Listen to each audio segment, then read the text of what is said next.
Hello सांग माने आशा करूछु आपण माने समस्ते भलरे थिबे।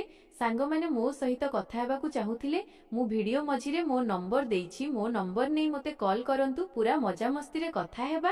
हेलो बंधुगण, सकाळ 6:00 बाजिथिला एवं जेमिति ही 6:00 बाजिला टेबुल उपरे रखा जाइथिबा मोबाइल बाजी उठिला, जेउथिरे अलार्म शब्द आसुथिला। रे सोइथिबा प्रिया कंबल भितरु निज हाथ बाहर करी अलार्म बंद कला एवं पुणी सोइबाकू चेष्टा कला। किंतु प्रिया सहित सेहिरे सोइथिबा तांको भाईंको निद मध्य भांगी सारिथिला। निद भांगिबा मात्रे से किछि न कहि निज हाथ बढ़ाइले एवं प्रिया को निज आड़कू टाणी नेले। एहा उपरे प्रिया कहे, कौन करुछंती भाई, दया करी छाड़ंतु ना। सारा राती तो आपण सेमिति भी सोइबाकू देले नाही, एबे तो सोइबाकू दियंतु।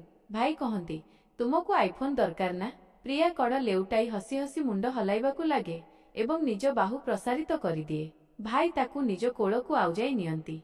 सेतिकी बेले प्रिया कहे कि भाई जहा भी करिवार अछि शीघ्र करंतु, मम्मी पापा जेकोनोसी समय रे आसी पारंती। भाई हसी हसी कहंती, आसीबाकू दियो, जदि मम्मी पापा आसी जानती तेबे मु तुम मम्मी को मोर अन्य पार्श्वरे सोई देबी, आउ तुम पापा तो एक नंबर भीरु। उभय अट्टहास्य करी हसीबाकू लागिले एवं दुहे मिसी पुणी थरे हंगामा करिबाकू लागिले। राजेंद्र प्रसाद फरीदाबादर बासिंदा थिले, एक सहर जहा निजर गति एवं विकास पाई जनाशुना एवं तांको बयस प्राय 45 वर्ष थिला। से जने साधारण व्यक्तित्वर मनीष थिले जे एक मल्टीनेशनल कंपनीर सेल्स विभाग रे चाकरी करुथिले। तांको जीवन श्रृंखला एवं सरलतार एक प्रतीक थिला, जेउठारे प्रतिदिन सकाळु शीघ्र उठी निज कर्तव्य पालन करिबा तांकर दैनंदिन कार्य थिला। तांको परिवार रे तांको पत्नी थिले जहांको नाम नवनीता थिला एवं तांको बयस 40 रु 42 वर्ष मध्यरे थिला। नवनीता निजर आकर्षणीय व्यक्तित्व एवं आधुनिक चिंताधारा पाई जनाशुना थिले। नवनीता केवल जणे मॉडर्न महिला नथिले, बरं तांकर निजस्व एक ब्यूटी पार्लर मध्य थिला, जहा सहरर सबुठारु व्यस्तबहुल एवं नामी स्थान गुड़िक मध्यरु अन्यतम थिला। नवनीतांको चिंताधारा रे आत्मनिर्भरशीलता एवं निज सत्तरे बंचिबार भावना प्रतिफलित हेउथिला एवं एही गुण तांको झियो प्रिया ठारे मध्य देखिबाकू मिलुथिला। प्रिया जी कि 20 वर्षर जणे युवती एवं शक्तिशाली झियो थिला, निज मांको पदांको अनुसरण करी निजर शौक एवं जीवनशैली रे कोनोसी प्रकार अभाव रखु नथिला। जेउ पर्यंत सुंदरता कथा नवनीता निजर सौंदर्य एवं व्यक्तित्व द्वारा लोकंको दृष्टि आकर्षण करुथिले, किंतु तांको झियो प्रिया तांको तुलनारे केउठी अधिक सुंदरी थिला। प्रियार सुंदरता, तांकर आत्मविश्वास एवं तांकर फैशन सेंस तांकु तांको बयसर झियोमानंको मध्यरे एक भिन्न परिचय देउथिला। जदियो राजेंद्र प्रसादंको रोजगार एते बेसी नथिला जे से तांको पत्नी एवं झियोर प्रत्येक इच्छा पूर्ण करि पारिबे, तांकर आय केवल एतिकी थिला जे परिवार चली पारिबो एवं अत्यावश्यक आवश्यकता पूर्ण होई पारिबो। तथापि से निज परिवारर प्रतिपोषण करिबारे कौनसी अवहेला करि नथिले। किंतु माँ एवं झियर बड़ बड़ स्वप्न एवं सेमानंको आधुनिक जीवनशैलीर खर्च उठाइबा तांको पई सहज नथिला। जीवन तांको पई टणाटणी एवं संघर्षर अन्य नाम पालटी जाइथिला, जेउठारे गोटिए पटे राजेंद्र प्रसाद निजर सरलता एवं सीमित संबल मध्यरे खुशी रहिबाकू चेष्टा करुथिले, अन्यपटे नवनीता एवं प्रिया निजर शौक इच्छा एवं स्वप्न को पूरण करिबा पई सबुबेले नूतन संभावना खोजुथिले। राजेंद्र प्रसादंको झियो प्रिया जेतेबेले भी कॉलेज जाउथिला, सेठारे तांको सांगमानंको जीवनशैली देखि मने मने भाबुथिला कि काश तांको जीवन मध्य एमिति होइथांता। काश से मध्य दामी पोशाक पिंधि पारंता, चमत्कार गैजेट व्यवहार करि पारंता एवं सेमानंको परि स्वाधीनतार सह बंची पारंता। तांको हृदय रे एही दुख प्रायतः रहुथिला, किंतु से ए विषय रे काहाकू किछि कहूनथिला। सेपटे घरे राजेंद्र प्रसाद एवं तांको पत्नी नवनीतांको मध्यरे प्रतिदिन किछि ना किछि कथाकू नै जुक्तितर्क हेउथिला। नवनीता निजर शौक एवं आवश्यकता पई अधिक टंका मागुथिले, जेतेबेले कि राजेंद्र प्रसाद निजर सीमित आयर द्वाही देई अक्षमता प्रकाश करुथिले। एही टणाटणी मध्यरे दिने राजेंद्र प्रसाद ऑफिस पहुंचिले तो देखिले कि ऑफिसर परिवेश किछि बदली जाइछि। जना पड़िला जे पुराणांक बदली होई जाइछि एवं तांको स्थान रे जणे नुआ बस आसिछंती। सेतिकी बेले ऑफिस रु जणे स्मार्ट एवं आत्मविश्वासी व्यक्ति बाहरिले, जे समस्तंक दृष्टि आकर्षण कले। से समस्त कर्मचारी को स्वागत करी कहिले, हेलो गाइस, मो नाम आदित्य एवं मु आजिठारु आपणको बस। किंतु मने रखंतु, मु आपणको बस नुहे, बरं आपणको बंधु हेबाकू चाहे। दया करी एमिति कोनोसी काम करंतु नाही जेउथि पई मोते आपणको मने पकाइबाकू पड़िबो कि मु आपणको बस। तांको कथारे समस्त कर्मचारी हसिबाकू लागिले एवं निज निज कामरे लागिगले। କିଛି ସମୟ ପରେ ଆଦିତ୍ୟ କୌଣସି ଜରୁରୀ କାମ ପାଇଁ ରାଜେନ୍ଦ୍ର ପ୍ରସାଦଙ୍କୁ ନିଜକୁ ଡାକିଲେ। କାମ କଥା ଶେଷ ହେବା ପରେ କଥାବାର୍ତ୍ତା ସମୟରେ ରାଜେନ୍ଦ୍ର ପ୍ରସାଦ ପଚାରିଲେ, ସାର୍ ଆପଣ କେଉଁଠି ରହୁଛନ୍ତି ଏବଂ ଆପଣଙ୍କ ପରିବାରରେ କିଏ କିଏ ଅଛନ୍ତି? ଏହା ଉପରେ ଆଦିତ୍ୟ କହିଲେ, ମୁଁ ଏଠାରେ ଏକ ଫ୍ଲାଟ୍ ଭଡ଼ାରେ ନେଇଛି ଏବଂ ପରିବାରରେ ମୁଁ ଏକା। ମୋର ବିବାହ 7 ବର୍ଷ ପୂର୍ବେ ଭାଙ୍ଗି ଯାଇଛି ଏବଂ ଏବେ ମୁଁ ଏକା ରହେ। ଏବେ ସିଫ୍ଟ ହୋଇଛି। ଘର ସମ୍ପୂର୍ଣ୍ଣ ସେଟ୍ ହୋଇନାହିଁ। ରାଜେନ୍ଦ୍ର ପ୍ରସାଦ କିଛି ସମୟ ଭାବିବା ପରେ କହିଲେ, ସାର୍ ଯଦି ଆପଣ ଖରାପ ନ ଭାବନ୍ତି ତେବେ ଯେପର୍ଯ୍ୟନ୍ତ ଆପଣଙ୍କ ଘର ସେଟ୍ ହୋଇନାହିଁ ଆପଣ କ'ଣ ଆମ ଘରକୁ ଡିନର ପାଇଁ ଆସିପାରିବେ? ମୋ ପତ୍ନୀଙ୍କୁ ମଧ୍ୟ ଖୁସି ଲାଗିବ। ପ୍ରଥମେ ତ ଆଦିତ୍ୟ ମନା କରିଦେଲେ, କିନ୍ତୁ ରାଜେନ୍ଦ୍ର ପ୍ରସାଦଙ୍କ ବାରମ୍ବାର ଅନୁରୋଧ ପରେ ସେ ସମ୍ମତି ଜଣାଇଲେ। ଘରକୁ ଯାଇ ରାଜେନ୍ଦ୍ର ପ୍ରସାଦ ଏହି ସମସ୍ତ କଥା ନିଜ ପତ୍ନୀ ନବନୀତାଙ୍କୁ କହିଲେ। ପ୍ରଥମେ ତ ନବନୀତା ବିରକ୍ତ ହେଲେ ଏବଂ କହିଲେ, ଏବେ ଅଫିସକୁ ବି ଘରକୁ ଡାକିବ? ଏହା କି ନୂଆ କଥା? କିନ୍ତୁ ପରେ ରାଜେନ୍ଦ୍ର ପ୍ରସାଦଙ୍କ ବୁଝାଇବା ପରେ ସେ ରାଜି ହୋଇଗଲେ। ରାତି ଠିକ୍ 8:00ଟାରେ ଘରର କଲ୍ ବେଲ୍ ବାଜିଲା। ନବନୀତା କବାଟ ଖୋଲିଲେ ଏବଂ ସାମ୍ନାରେ ଜଣେ ହ୍ୟାଣ୍ଡସମ୍ ଏବଂ ଆକର୍ଷଣୀୟ ବ୍ୟକ୍ତିତ୍ୱର ବ୍ୟକ୍ତି ଠିଆ ହୋଇଥିଲେ। ତାଙ୍କର ଫିଟ୍ ବଡି ଏବଂ ଆତ୍ମବିଶ୍ୱାସୀ ହସ ପ୍ରଥମ ଦେଖାରେ ହିଁ ପ୍ରଭାବ ପକାଇଲା। ସେହି ବ୍ୟକ୍ତି ଜଣକ ଆଉ କେହି ନୁହେଁ ବରଂ ରାଜେନ୍ଦ୍ର ପ୍ରସାଦଙ୍କ ବସ୍ ଆଦିତ୍ୟ ଥିଲେ। ଯେତେବେଳେ ଆଦିତ୍ୟ ନବନୀତାଙ୍କୁ ଦେଖିଲେ ସେ ଆଶ୍ଚର୍ଯ୍ୟ ହୋଇଗଲେ। ନବନୀତାଙ୍କ ସୁନ୍ଦରତା ଏତେ ଥିଲା ଯେ ଆଦିତ୍ୟଙ୍କ ହୃଦୟରେ ଘଣ୍ଟି ବାଜିବାକୁ ଲାଗିଲା। ତାଙ୍କ ନଜର କିଛି ମୁହୂର୍ତ୍ତ ପାଇଁ ଅଟକିଗଲା, କିନ୍ତୁ ସେ ନିଜକୁ ସମ୍ଭାଳି ନେଲେ ଏବଂ ନମ୍ରତାର ସହ କହିଲେ, ନମସ୍ତେ, ମୁଁ ଆଦିତ୍ୟ, ରାଜେନ୍ଦ୍ର ପ୍ରସାଦଙ୍କ ବସ୍। ନବନୀତା ହସି ହସି ଆଦିତ୍ୟଙ୍କୁ ସ୍ୱାଗତ କଲେ ଏବଂ ତାଙ୍କୁ ଭିତରକୁ ଆସିବାକୁ ଇଶାରା କଲେ। ଆଦିତ୍ୟ ସୋଫାରେ ଆରାମରେ ବସିଯାଆନ୍ତି ଏବଂ ନବନୀତା ଡାଇନିଂରେ ଡିନର ସଜାଇବାକୁ ଲାଗନ୍ତି। ସେ ତାଙ୍କ ଝିଅ ପ୍ରିୟାକୁ ଡାକନ୍ତି, ପ୍ରିୟା ତଳକୁ ଆସ, ଆମର ଅତିଥି ଆସିଛନ୍ତି। ପ୍ରିୟା ସିଡ଼ି ଦେଇ ଓହ୍ଲାଇ ଆସେ। ତାଙ୍କ ମୁହଁରେ ସାମାନ୍ୟ ହସ ଥାଏ ଏବଂ ସେ ନିଜର ଶାଳୀନତା ସହ ଆଦିତ୍ୟଙ୍କୁ ଅଭିବାଦନ କରେ। ରାଜେନ୍ଦ୍ର ପ୍ରସାଦ ହସି ହସି ପ୍ରିୟା ଏବଂ ଆଦିତ୍ୟଙ୍କ ପରିଚୟ କରାଇଲେ। ଏ ମୋ ଝିଅ ପ୍ରିୟା ଏବଂ ଏ ହେଉଛନ୍ତି ଆମର ନୂଆ ବସ୍ ଆଦିତ୍ୟ ସାର୍। ଆଦିତ୍ୟ ହସି ହସି ମୁଣ୍ଡ ହଲାଇ କହିଲେ, ହେଲୋ ପ୍ରିୟା। ଡିନର ଆରମ୍ଭ ହୁଏ ଏବଂ ସମସ୍ତେ ମିଶି ଖାଇବାକୁ ଲାଗନ୍ତି। କିନ୍ତୁ ଡିନର ସମୟରେ ଆଦିତ୍ୟଙ୍କ ନଜର ବାରମ୍ବାର କେବଳ ନବନୀତାଙ୍କ ଉପରେ ରହୁଥିଲା। ସେ ନବନୀତାଙ୍କ ପ୍ରତ୍ୟେକ କାର୍ଯ୍ୟକୁ ଦେଖୁଥିଲେ, ତାଙ୍କ ସୁନ୍ଦରତାରେ ହଜି ଯାଉଥିଲେ ଏବଂ ଅନୁଭବ କରୁଥିଲେ ଯେ ସେ ତାଙ୍କ ଆଡ଼କୁ ଆକର୍ଷିତ ହେଉଛନ୍ତି। ଡିନର ଶେଷ ହେବା ପରେ ନବନୀତା ଆଦିତ୍ୟଙ୍କ ଆଡ଼କୁ ଚାହିଁ କହିଲେ, ଏବେ ଆପଣ ପ୍ରତିଦିନ ଏଠାରେ ଡିନର କରିବେ, ମୋତେ ବହୁତ ଖୁସି ଲାଗିବ। ଆଦିତ୍ୟ ମନା କରି କହିଲେ, ଏହାର କୌଣସି ଆବଶ୍ୟକତା ନାହିଁ ମ୍ୟାଡାମ, ଆପଣ ପୂର୍ବରୁ ହିଁ ବହୁତ କିଛି କରିସାରିଛନ୍ତି। କିନ୍ତୁ ନବନୀତା ଜିଦ୍ ଧରିଲେ, ନା, ଏବେ ଏହା ସ୍ଥିର ହୋଇସାରିଛି, ଆପଣ ପ୍ରତିଦିନ ଆସିବେ।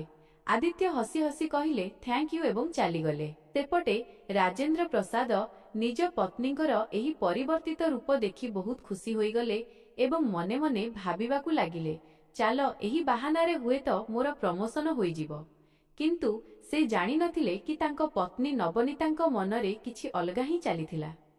ଆଦିତ୍ୟ, ଯିଏକି ପ୍ରାୟ 35 ବର୍ଷର ଥିଲେ, ନିଜର ଫିଟନେସ୍ ଏବଂ ବ୍ୟକ୍ତିତ୍ୱ କାରଣରୁ ନିଜ ବୟସଠାରୁ ବହୁତ କମ୍ ଦେଖାଯାଉଥିଲେ। ଏବେ ସେ ନିୟମିତ ଭାବେ ପ୍ରତିଦିନ ତାଙ୍କ ଘରକୁ ଡିନର ପାଇଁ ଆସିବାକୁ ଲାଗିଲେ। ସପ୍ତାହେ ମଧ୍ୟରେ ଆଦିତ୍ୟ ପରିବାର ସହିତ ଏତେ ମିଶିଗଲେ ଯେ ସେ ନବନୀତାଙ୍କ ସହ ଆଖିରେ ଆଖିରେ କଥା ହେବାକୁ ଲାଗିଲେ। ଧୀରେ ଧୀରେ ଆଦିତ୍ୟ ଏବଂ ନବନୀତା ଉଭୟ ପରସ୍ପରର ନିକଟତର ହେବାକୁ ଲାଗିଲେ। ଦିନେ ଉଭୟ ପରସ୍ପରକୁ ନିଜର ଫୋନ୍ ନମ୍ବର ଦେଲେ ଏବଂ ଫୋନ୍ରେ ଚାଟିଂ ଆରମ୍ଭ କଲେ। ଚାଟିଂ ସମୟରେ ଆଦିତ୍ୟ ନବନୀତାଙ୍କୁ ନିଜ ମନର କଥା କହିଲେ। ନବନୀତା ମଧ୍ୟ ଫୋନ୍ରେ ହିଁ ତାଙ୍କ ପ୍ରସ୍ତାବ ଗ୍ରହଣ କରିନେଲେ। ଏବେ ଉଭୟଙ୍କୁ କେବଳ ଗୋଟିଏ ସୁଯୋଗର ଅପେକ୍ଷା ଥିଲା। ଏହି ସମୟରେ ଆଦିତ୍ୟ ରାଜେନ୍ଦ୍ର ପ୍ରସାଦଙ୍କୁ ପ୍ରମୋଶନର ଲୋଭ ଦେଖାଇ ବାରମ୍ବାର ଅଫିସ କାମରେ ବାହାରକୁ ପଠାଇବା ଆରମ୍ଭ କଲେ। ପ୍ରମୋଶନ ଆଶାରେ ରାଜେନ୍ଦ୍ର ପ୍ରସାଦ ଅଧିକ ପରିଶ୍ରମ କରିବାକୁ ଲାଗିଲେ ଏବଂ ସହର ବାହାରକୁ ଯିବା ତାଙ୍କର ବାଧ୍ୟବାଧକତା ପାଲଟିଗଲା। ଦିନେ ଯେତେବେଳେ ରାଜେନ୍ଦ୍ର ପ୍ରସାଦ ସହର ବାହାରେ ଥିଲେ, ଆଦିତ୍ୟ ହଠାତ୍ ତାଙ୍କ ଘରେ ପହଞ୍ଚିଗଲେ। ସେହି ସମୟରେ ଘରେ କେବଳ ନବନୀତା ଥିଲେ, କାରଣ ପ୍ରିୟା କଲେଜ ଯାଇଥିଲା। ଘରେ କେହି ତୃତୀୟ ବ୍ୟକ୍ତି ନଥିଲେ ଏବଂ ଏହି ସୁଯୋଗ ଉଭୟଙ୍କ ପାଇଁ ସୁବର୍ଣ୍ଣ ସୁଯୋଗ ପାଲଟିଗଲା। ଉଭୟ ନିଜ ଭାବନା ଉପରେ ନିୟନ୍ତ୍ରଣ ରଖିପାରିଲେ ନାହିଁ ଏବଂ ପରସ୍ପରକୁ ଜାବୁଡ଼ି ଧରିଲେ। ସେହି ସୋଫାରେ ହିଁ ଉଭୟ ନିଜର ଭାବନା ପ୍ରକାଶ କଲେ ଏବଂ ନିଜର ଇଚ୍ଛା ପୂରଣ କଲେ।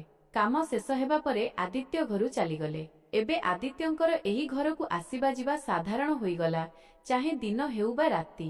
ସେ ପ୍ରାୟତଃ ଘରେ ରହୁଥିଲେ। ଏପଟେ ପ୍ରିୟା ଏହି ସବୁ କଥା ନୋଟିସ୍ କରିବାକୁ ଲାଗିଥିଲା।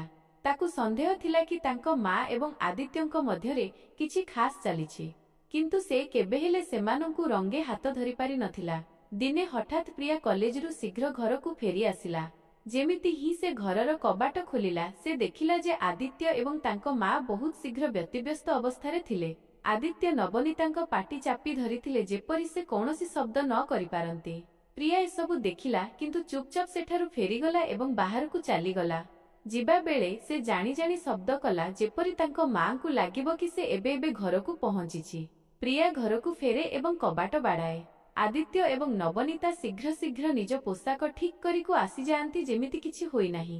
ଏବେ ଯେତେବେଳେ ବି ଆଦିତ୍ୟ ଘରକୁ ଆସୁଥିଲେ, ସେ ପ୍ରିୟା ଏବଂ ନବନୀତା ଉଭୟଙ୍କ ପାଇଁ କିଛି ନା କିଛି ଉପହାର ନେଇ ଆସୁଥିଲେ। କିନ୍ତୁ ନିଜ ମାଙ୍କୁ ଆଦିତ୍ୟଙ୍କ ସହ ଏସବୁ କରୁଥିବା ଦେଖି ପ୍ରିୟାର ମସ୍ତିଷ୍କ ଦ୍ରୁତ ଗତିରେ କାମ କରିବାକୁ ଲାଗିଥିଲା। ସେ ଏହା ଭାବୁନଥିଲା କି ତାଙ୍କ ମା ପିତାଙ୍କୁ ଧୋକା ଦେଉଛନ୍ତି, ବରଂ ତାଙ୍କ ମନ ଏହି ଆଡ଼କୁ ଦୌଡ଼ୁଥିଲା କି ଯଦି ସେ ଆଦିତ୍ୟକୁ ନିଜ ଜାଲରେ ଫସାଇ ଦିଏ, ତେବେ ନିଜର ସମସ୍ତ ଆବଶ୍ୟକତା ସେ ଆଦିତ୍ୟଙ୍କ ଦ୍ୱାରା ପୂରଣ କରିପାରିବ। କେବଳ ଏବଂ କେବଳ ତାକୁ ଆଦିତ୍ୟଙ୍କୁ ନିଜ ପଛରେ ପାଗଳ କରିବାର ଆବଶ୍ୟକତା ଥିଲା। ତାପରେ ସେ ନିଜର ଏହି ଯୋଜନାକୁ କାର୍ଯ୍ୟକାରୀ କରିବାରେ ଲାଗିଗଲା। ଏହା ପରଠାରୁ ସେ ନିଜର ଚଳଣି ସବୁକିଛି ବଦଳାଇ ଦେଲା। ଏବେ ଯେତେବେଳେ ବି ସେ ଆଦିତ୍ୟଙ୍କ ସାମ୍ନାକୁ ଆସୁଥିଲା, ସେ ସର୍ଟସ୍ ଏବଂ ଡିପ୍ ନେକ୍ ଟି ସାର୍ଟ ପିନ୍ଧି ଆସୁଥିଲା, ଯେପରି ଆଦିତ୍ୟ ତାକୁ ନୋଟିସ୍ କରନ୍ତି ଏବଂ ତାକୁ ସେହି ଦୃଷ୍ଟିରେ ଦେଖନ୍ତି। ଏବେ ଜଣେ ଚରିତ୍ରହୀନ ବ୍ୟକ୍ତିଠାରୁ ଏହା ଆଶା କରିବା କି ସେ ନିଜକୁ ନିୟନ୍ତ୍ରଣ କରିପାରିବ, ଏହା ସମ୍ଭବ ନଥିଲା। ଏବେ ପ୍ରିୟା ମଧ୍ୟ ତାଙ୍କ ସହ ଦ୍ବ୍ୟର୍ଥବୋଧକ କଥା କହୁଥିଲା ଏବଂ ତାଙ୍କ ସହ ହସ ମଜା କରୁଥିଲା। ଧୀରେ ଧୀରେ ସେ ପ୍ରିୟା ଆଡ଼କୁ ଆକର୍ଷିତ ହେବାକୁ ଲାଗିଲା। କିନ୍ତୁ ପ୍ରିୟାର ମାଙ୍କୁ ଏହି ବିଷୟରେ କୌଣସି ସୂଚନା ନଥିଲା, କାରଣ ନିଜ ମାଙ୍କ ସାମ୍ନାରେ ପ୍ରିୟା ସବୁବେଳେ ବହୁତ ସତର୍କ ରହୁଥିଲା। ଦିନେ ଅପରାହ୍ନ ସମୟରେ ଯେତେବେଳେ ଆଦିତ୍ୟ ଘରକୁ ଆସି କଲ୍ ବେଲ୍ ବଜାନ୍ତି, ପ୍ରିୟା ହିଁ କବାଟ ଖୋଲେ। ସେହି ସମୟରେ ପ୍ରିୟା ସର୍ଟସ୍ ଏବଂ ଡିପ୍ ନେକ୍ ଟି ସାର୍ଟ ପିନ୍ଧିଥିଲା, ଯାହା ବହୁତ ଛୋଟ ଥିଲା। ଆଦିତ୍ୟ ତାକୁ ଏମିତି ଭାବେ ଦେଖନ୍ତି ଯେ ସେ ପାଗଳ ପରି ହୋଇଯାଆନ୍ତି। ସେ ତାକୁ ଭିତରକୁ ନେଇ ଆସନ୍ତି ଏବଂ ଯେତେବେଳେ ପଚାରନ୍ତି, ତୁମ ମମି କୁଆଡ଼େ ଯାଇଛନ୍ତି, ପ୍ରିୟା ଉତ୍ତର ଦିଏ, ସେ କୌଣସି କାମରେ ମାର୍କେଟ ଯାଇଛନ୍ତି। ଏହାପରେ ପ୍ରିୟା ସୋଫାରେ ବସି ନିଜ ସ୍କୁଲ ପ୍ରୋଜେକ୍ଟ ଶେଷ କରିବାକୁ ଲାଗେ। ଆଦିତ୍ୟ ମଧ୍ୟ କିଛି ଦୂରରେ ଚେୟାରରେ ବସିଥାନ୍ତି ଏବଂ ପ୍ରିୟାକୁ ଚାହିଁ ରହିଥାନ୍ତି। ଆଦିତ୍ୟ ପଚାରନ୍ତି, ତୁମେ କ'ଣ କରୁଛ? ପ୍ରିୟା ଉତ୍ତର ଦିଏ, ମୁଁ ମୋର ମେଣ୍ଟ ଶେଷ କରୁଛି। ଆଦିତ୍ୟ କହନ୍ତି, ଆଣ, ମୁଁ ତୁମକୁ ସାହାଯ୍ୟ କରିଦେଉଛି। ଏବଂ ତାପରେ ସେ ଉଠି ତାଙ୍କ ପାଖକୁ ଯାଇ ବସନ୍ତି ଏବଂ ସାହାଯ୍ୟ କରିବା ବାହାନାରେ ତାକୁ ଏଣେତେଣେ ଛୁଇଁବାକୁ ଲାଗନ୍ତି। ପ୍ରିୟାକୁ ଲାଗେ କି ଏହା ସଠିକ୍ ସୁଯୋଗ, ତେଣୁ ସେ କୌଣସି ବିରୋଧ କରେ ନାହିଁ ଏବଂ ସମ୍ପୂର୍ଣ୍ଣ ଭାବେ ତାଙ୍କୁ ସମର୍ଥନ କରେ। ଏହାପରେ ଆଦିତ୍ୟ ତାଙ୍କ ଆଡ଼କୁ ବଢ଼ିବାକୁ ଲାଗନ୍ତି ଏବଂ ଉଭୟ ପରସ୍ପର ସହ ବାହାରକୁ ଯିବାକୁ ଲାଗନ୍ତି। ଉଭୟଙ୍କ ସମ୍ପର୍କରେ ଧୀରେ ଧୀରେ ଗଭୀର ହେବାକୁ ଲାଗିଲା ଏବଂ ସେମାନେ ପରସ୍ପର ମଧ୍ୟରେ ହଜିଯିବାକୁ ଲାଗିଲେ। ସେମାନଙ୍କର କାର୍ଯ୍ୟକ୍ରମ ଏବେ ଆରମ୍ଭ ହିଁ ହୋଇଥିଲା କି ସେତିକିବେଳେ କଲ୍ ବେଲ୍ ବାଜିଲା। ହଠାତ୍ ସେମାନେ ନିଜ ପୋଷାକ ପିନ୍ଧିବାକୁ ଲାଗିଲେ। ତାପରେ ଆଦିତ୍ୟ ଦୂରକୁ ଯାଇ ବସିଗଲେ ଏବଂ ପ୍ରିୟା କବାଟ ଖୋଲିଲା। କବାଟରେ ନବନୀତା ଠିଆ ହୋଇଥିଲେ। ଆଦିତ୍ୟଙ୍କୁ ଦେଖି ସେ ହସି ହସି କହିଲେ, ଆରେ ଆପଣ କେତେବେଳେ ଆସିଲେ? ଆଦିତ୍ୟ ଉତ୍ତର ଦେଲେ, ବସ୍ ଏବେ ଆସିଲି ଏବଂ ବସିଛି। ପ୍ରିୟା ନିଜ ଜିନିଷପତ୍ର ଧରି ଉପରକୁ ଚାଲିଗଲା। ଏହି ସୁଯୋଗ ଭଲ ଥିଲା, କାରଣ ନବନୀତା ମଧ୍ୟ ଆଦିତ୍ୟଙ୍କୁ ଚାହୁଁଥିଲେ। ସେମାନଙ୍କୁ ଯାଇ ଦୁହେଁ ମିଶି ହଙ୍ଗାମା କଲେ। ଏବେ ଆଦିତ୍ୟ ଏବଂ ପ୍ରିୟା ଫୋନରେ ଚାଟ୍ କରିବାକୁ ଲାଗିଲେ। ପ୍ରିୟା ଯାହା ବି ଚାହୁଁଥିଲା, ଆଦିତ୍ୟ ତାକୁ ପୂରଣ କରୁଥିଲେ। ଆଦିତ୍ୟ ପ୍ରିୟା ସହ ଖରାପ କଥା ଚାଟ୍ କରୁଥିଲେ, କିନ୍ତୁ ପ୍ରିୟା ତାକୁ ମନା କରୁନଥିଲା, ବରଂ ତାଙ୍କୁ ଆହୁରି ଉତ୍ସାହିତ କରୁଥିଲା।